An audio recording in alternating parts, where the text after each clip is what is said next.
Hi everyone, my name is Nick and we're in Kenneth Hahn Park in Los Angeles, California to talk about a new tribe harness that's coming out later this summer. But before we talk about that harness, I want to look first at a few other harnesses that New Tribe has released in the past few years. First, let's look at the Yellow Jacket harness. The Yellow Jacket was known for being extremely compact and still maintaining that New Tribe comfort, or a lot of that New Tribe comfort that we were used to. And they did that with this I-beam webbing in the back that was pretty stiff and in a diamond shape for the leg pads, and that same diamond shape in the back. It used regular sliding leg bridge that we were used to, while still having that central delta that everyone who's ever climbed on a New Tribe harness really does know about. Then after that, we saw our first true sliding bridge harness in the Nikosi, and it accomplished that by keeping that sliding leg bridge, but adding a front bridge connected by the riser. After that, they cleaned up that design with the Nikosi 2, which is almost identical, keeping that stiffer webbing, a thicker webbing that we're used to with most of the New Tribe harnesses, but switching to a single piece of hardware in the front that connected the leg bridge to the waist bridge. So that brings us to the new Onyx harness. This really is the next evolutionary step in the New Tribe sliding bridge harnesses. The front sliding bridge is super clean. There's no extra hardware needed to connect to a leg strap bridge because there is no leg strap bridge. The leg pads use that diamond webbing pattern with an even stiffer I-beam in the middle. The back does have that diamond webbing pattern. It's a little hard to see right now, but we'll get a closer look later. And also on the back, they have some thinner, much more flexible foam than what we saw in the Nikosi harness. One of the great things about the Onyx is that there are many ways you can adjust it to your own personal liking. A good example is that there are some New Tribe harnesses that you can't adjust the tightness of the leg straps around your legs. But with this harness you can, with this strap right here. Another good example is that if we come up to where the bow shackle connects to the leg straps, there's a little keeper strap right here that when you have weight in the harness, it does a good job of keeping the leg pad centered under your leg. I've found that I like the mobility as I'm moving through the tree, so I take that piece out. You don't have to take it out, you can leave it if you'd like. Connecting from the bow shackle to the side D is a riser strap. You can tighten that up to bring the bridge in closer to you if you would like. Behind the side D, there are two straps, one closer to the D, one further back, that you can connect a non-locking carabiner as a good place to hang a heavy chainsaw or any heavy equipment or something that you want to be able to release and let go very quickly. Let's look more at some of the other gear strap options back here. They've got this big, really long gear loop that runs the full length of the harness, just about. And it's a really easy target when you're reaching behind you trying to clip something in. But one of my favorite things about it is that you can just take this thing off and just rely on the other gear loops that are there waiting for you. If we look down at the back of the leg straps, there's two ways you can customize it.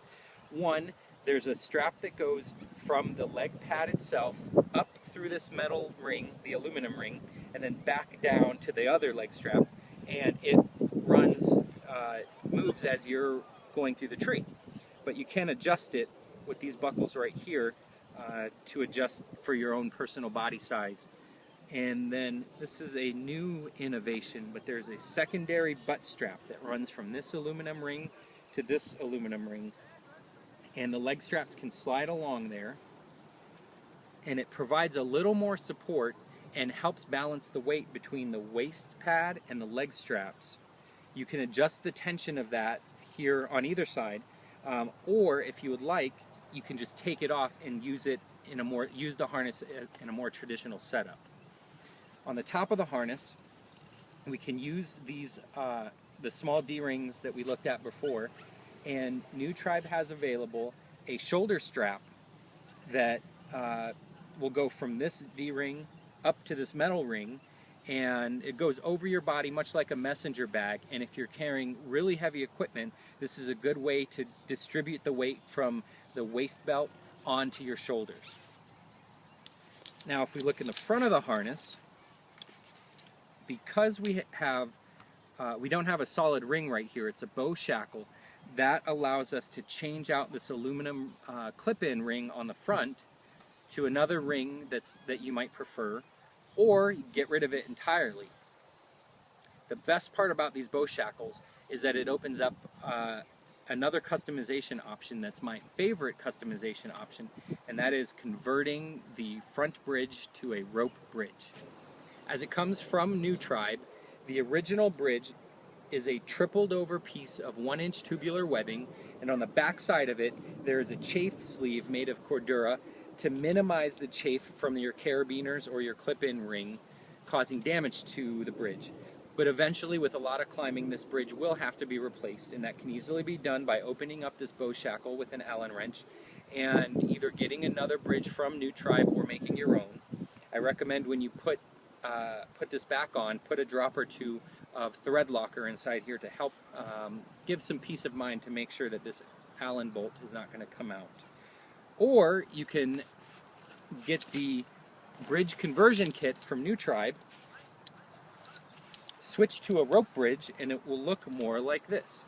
There's going to be a separate video called Converting the Onyx Bridge on the YouTube channel here. But here's what it looks like. You have a 4-hole rigging plate. The big hole gets connected to the risers, and the bottom hole goes to the leg straps.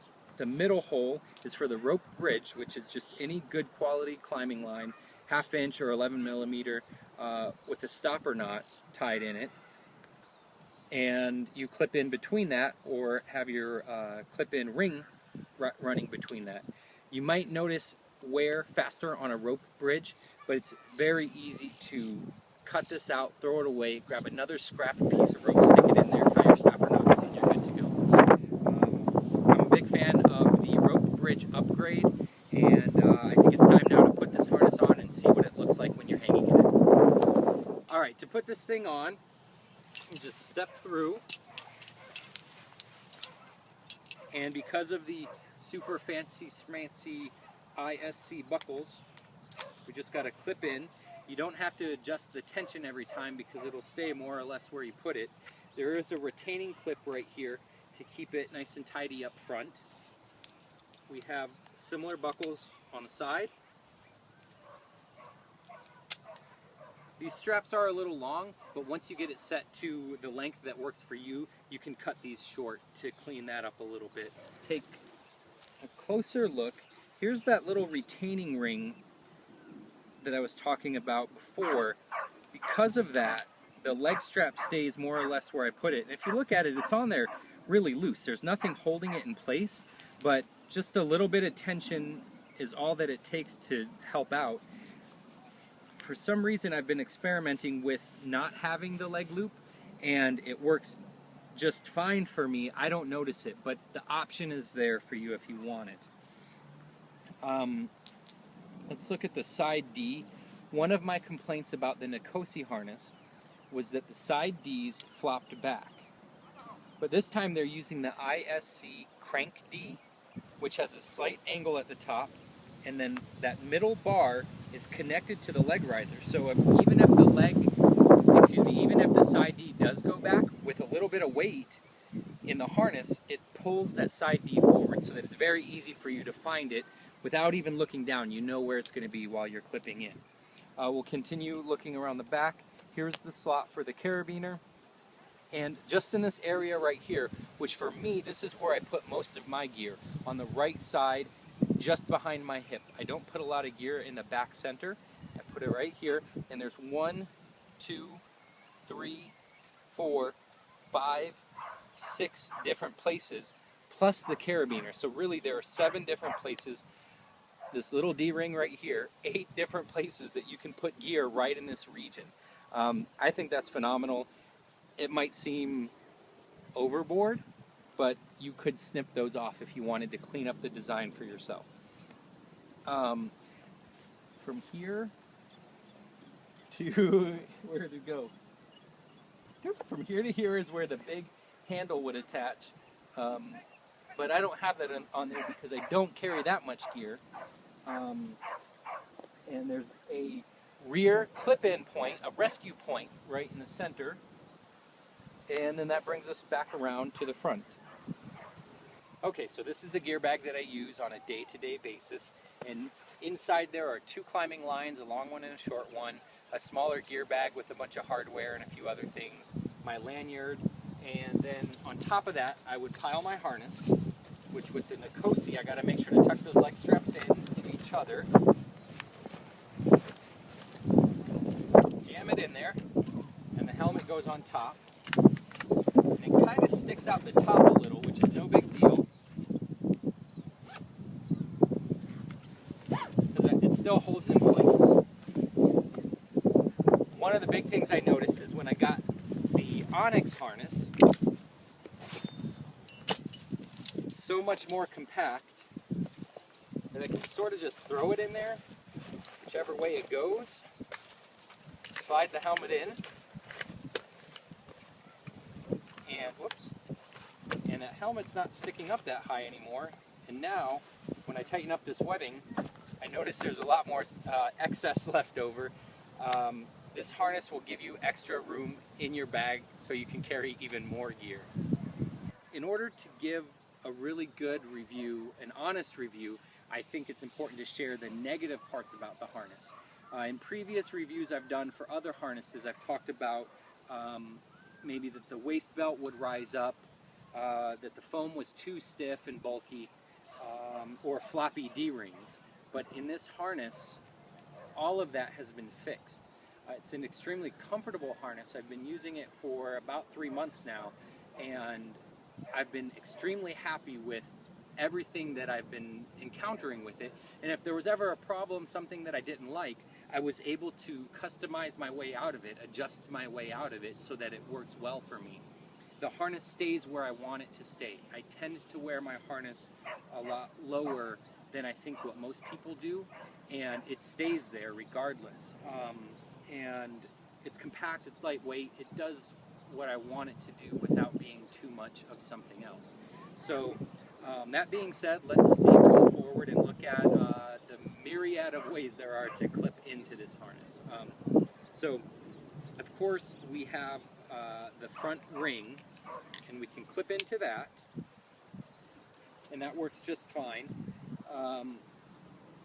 Because of the rope bridge, or even with the webbing bridge, you can take that ring out of the equation, and that will turn your climbing system sideways 90 degrees, and some people prefer to have that going towards their dominant hand usually. One of the added bonuses is that this ring does make a lot of noise as it's clanging with the rigging plates or the bow shackles, and I know a lot of us climbers want to be very quiet, especially when we're climbing in natural areas. So if you get rid of this little ring, you'll have a much quieter climbing experience for you and the people around you. We've got the side Ds here. We all know how they work. But one of the great things to notice is that, let's say I'm tied in overhead with my climbing line, and I'm going to get some secondary support from my side Ds so I can lean back on something. That works very well. Now, through my climbing, maybe I need to hang directly from the side, from my lanyard only. If I'm clipped into these side Ds, lifting overhead, it's going to pull this up in a very awkward way, and we all know that wouldn't be comfortable. However, if we look down at this rigging plate, we notice there's an unused hole at the very top. There's nothing clipped into it, and it's just waiting for its time to shine, and that time is right now. You could never do this with your side Ds, but if you needed to, you could clip a lanyard, or in this case I'll use my climbing line, directly to the rigging plate on each side, and when you hang from it, it actually holds you just fine. Whoop, let's not spin around here. It holds you just fine. Normally, if I clipped in here this low, I would expect to be tipping backwards, but it's holding me upright. I'm not struggling to be kept at this, not to be kept sitting upright. So if I combine this to have my main climbing line on the bridge itself, and then have the lanyard clipped in to the rigging plates, it opens up a lot of options for me. Alternatively, or I guess additionally, if I needed more clip-in points, I could have one climbing system on the ring, one on the rigging plates, and then I could clip another one to the bridge over here. So really, we could have 5 tie-in points all coming to the same place if you wanted to. Not saying that you would actually do that, but you could. One point of emphasis I want to make is that on the standard harness, you can clip into the bow shackle as a secondary tie-in point. Bow shackles are designed to be pulled in a lot of different directions. However, I found, especially with my snap hook that's on my lanyard, it gets tweaked a little bit because of the bend that's in the end of the bow shackle there. And just looking at it, I knew it was something that I shouldn't be doing. So with the bow shackle, I didn't do it. But once we got the rigging plates on here, it did open up a lot of options for me. So all in all, it's a phenomenal harness. I'm very happy with it. And the big challenge for New Tribe now is going to be to make a better one. I don't know what they're going to do to make it better. I'm sure they'll come up with something. They're pretty smart people.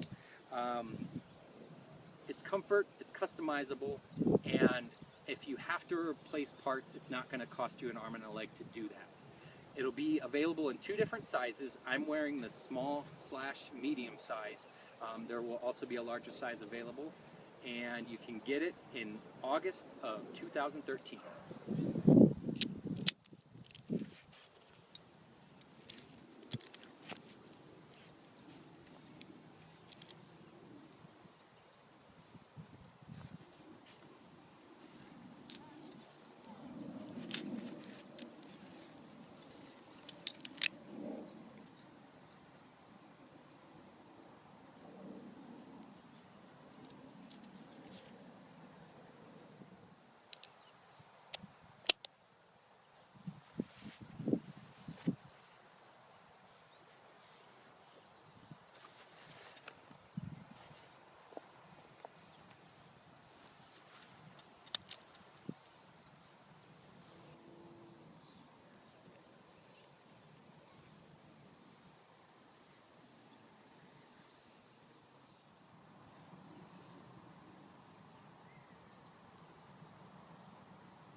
Hands behind my back, sideways.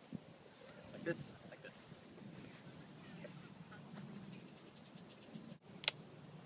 Okay. 3, 2, 1.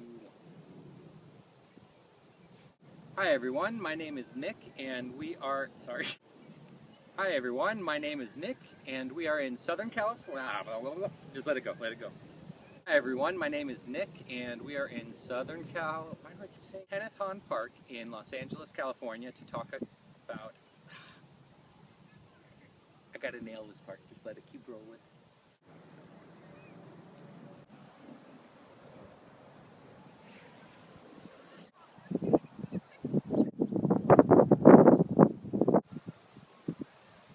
For example, a lot of New Tribe harnesses don't have leg straps cut, sorry. Eventually it will wear down and you might cut. Hold on. No. It's running. Just let it go. Yeah. Oh, you know what though? Show me M for months and A for August. Okay. All right. It's rolling. Oops.